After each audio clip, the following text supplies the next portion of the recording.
Hey guys, ఇవాళ నేను royal Enfield clutch గురించి ఎక్స్ప్లెయిన్ చేస్తాను. అలాగే క్లచ్ కేబుల్ ఎలా రీప్లేస్ చేయాలా, దాన్ని ఎందుకు రీప్లేస్ చేయాలా, how often should be replace, and clutch ఎలా ఫంక్షన్ అవుతుంది, ఎందుకు గేర్ బైక్స్కి క్లచ్ ఉంటుందని ఎక్స్ప్లెయిన్ చేస్తాను ఇవాళ. ఇక్కడ క్లచ్ కేబుల్ జనరల్గా లూజ్ అవుతూ ఉంటుంది. అది మనకి ఎలా అర్థమవుతుంది అంటే, లైట్గా వెళ్ళి ఉన్నప్పుడు కొంచెం గ్యాప్ వస్తుంది. ఈ గ్యాప్ మ్యాక్సిమం 2 mm ఉండాలా. దీనికన్నా ఎక్కువైతే క్లచ్ కేబుల్ లూజ్ అయిపోయినట్టు అండ్ క్లచ్ సరిగ్గా ఫంక్షన్ అవ్వదు. ఇప్పుడు నేను క్లచ్ ఎలా ఫంక్షన్ అవుతుందో ఎక్స్ప్లెయిన్ చేస్తాను. క్లచ్ అనేది బైక్లో ఎలా ఫంక్షన్ అవుతుందంటే, ఇది ఏ బైక్ కన్నా సేమే ఉంటుంది. క్లచ్ ఫంక్షన్ వచ్చేసి బేసిక్ ఫంక్షన్ వచ్చేసి క్లచ్ ఏంటంటే ఇంజిన్ ఇంకా గేర్ బాక్స్ని సపరేట్ చేస్తుంది గేర్ మార్చేటప్పుడు.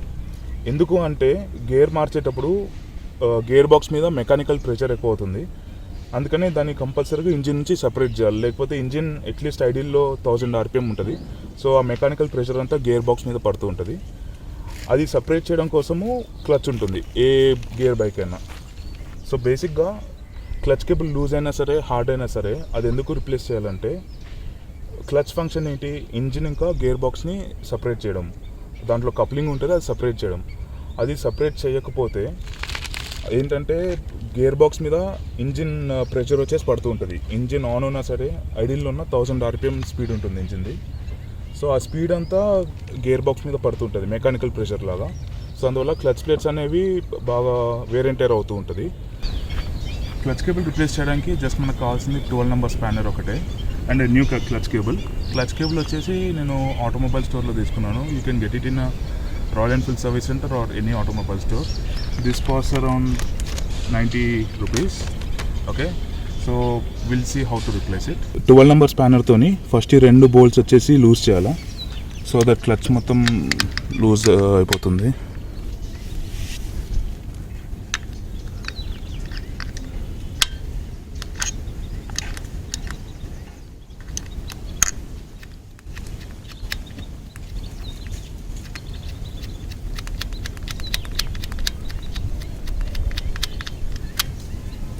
అండ్ ఈ బోల్ట్ కూడా లూజ్ చేయాలా. సో ఈ బోల్ట్ వచ్చేసి బేసిక్గా క్లచ్ టైట్ చేయడానికి వాడతారు, but anyways we have to replace it.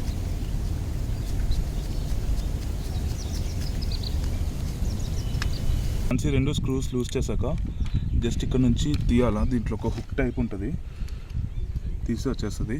Simple hook ఇది. తీసి వచ్చిన తర్వాత ఈ రబ్బర్ ఉంది కదా, రబ్బర్ జాగ్రత్తగా తీయాలి, లేకపోతే కట్ అయిపోతుంది.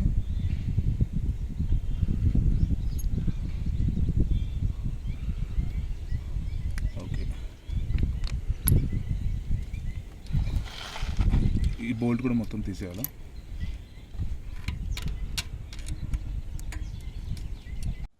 మనం ఈ బోల్ట్ కూడా తీసేయాలా, ఎందుకంటే ఇక్కడ నుంచి బయటకు వచ్చేటప్పుడు ఇది స్టక్ అయిపోతుంది.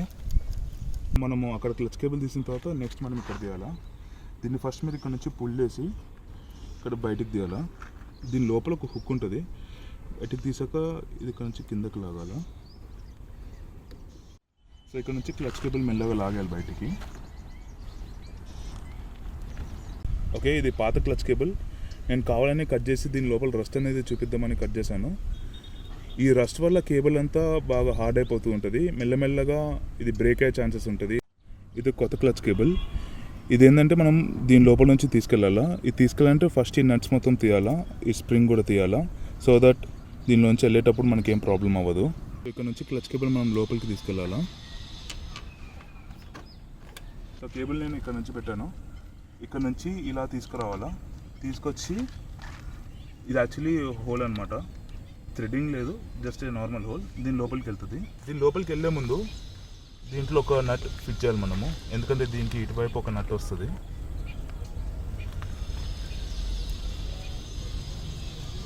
ఫిట్ చేసిన తర్వాత దీంట్లో నుంచి తీసుకెళ్ళాలా.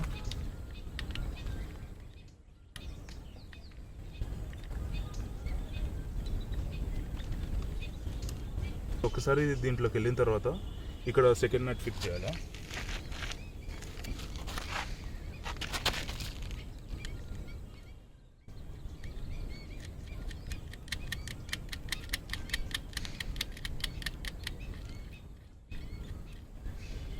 దాని తర్వాత ఈ రబ్బర్ ఫిట్ చేయాలా.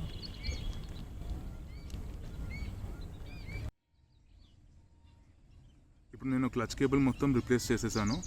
కొత్త క్లచ్ కేబుల్ ఇన్స్టాల్ చేశాను. సో ఇది నాకు అట్లీస్ట్ 20,000 కిలోమీటర్స్ వరకు వస్తుంది. అండ్ క్లచ్ కేబుల్ ఊరికొరికే డ్యామేజ్ అవ్వకుండా ఉండాలంటే హాఫ్ క్లచ్ మీద ఆపరేట్ చేయకూడదు. అది క్లచ్ ప్లేట్స్ కూడా డ్యామేజ్ అవ్వడానికి ప్రివెంట్ చేస్తుంది. So half clutch and clutch చేయకుండా కొంతమంది గేర్ మారుస్తారు.